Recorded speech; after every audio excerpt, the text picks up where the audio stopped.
At the edge of the cave, the focus has been on logistics, mitigating risk, and racing the weather. But for the rest of the world, the 12 boys and their soccer coach below have been the focus, never more so than tonight, now that 4 of them are finally free, rescued earlier today.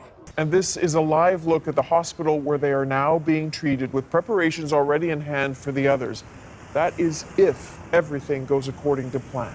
The rescue kicked off this morning after a lull in the heavy rains provided a brief window of opportunity.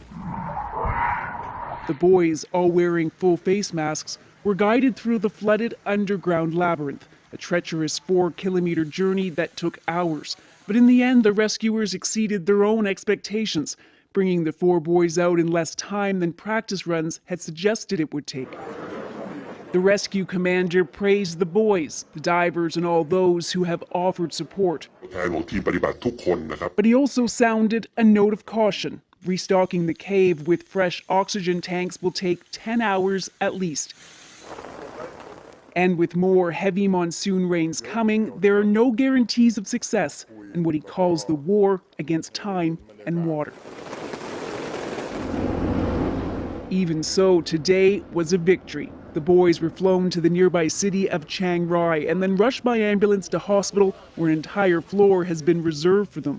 They'll be tested for malnutrition, dehydration, and crucially, oxygen levels.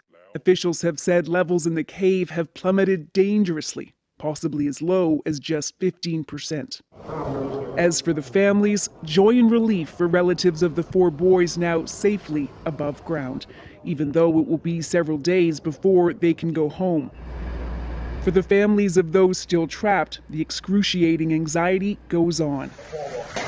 But meanwhile, down in the cave, the remaining 8 boys and their coach have been told of today's success, so they know the basic rescue plan works. But their challenge now will be to remain positive, as rescuers warn it could take up to 4 days to get them all out.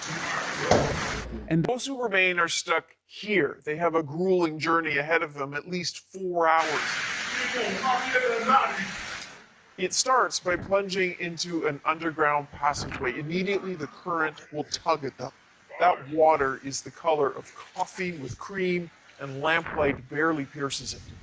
Each boy is accompanied by 2 rescue divers. One takes the lead, linked to the boy by tether, carrying his air supply. Another follows behind him, in part to ensure he doesn't stray.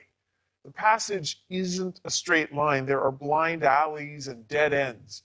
After a few hundred meters, there's the so-called Pattaya beach. It's called that because usually there's a dry section here and an air pocket, but it also signals tough challenges ahead. The tunnel can narrow dramatically, including at what's described as a crisis point, where it juts upwards to an opening about half a meter across. That's all.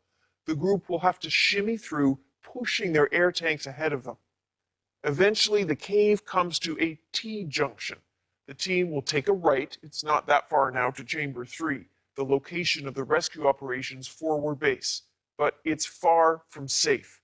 On Friday, Thai Navy diver Saman Gunan was on his way back to that base when he lost consciousness, fatally.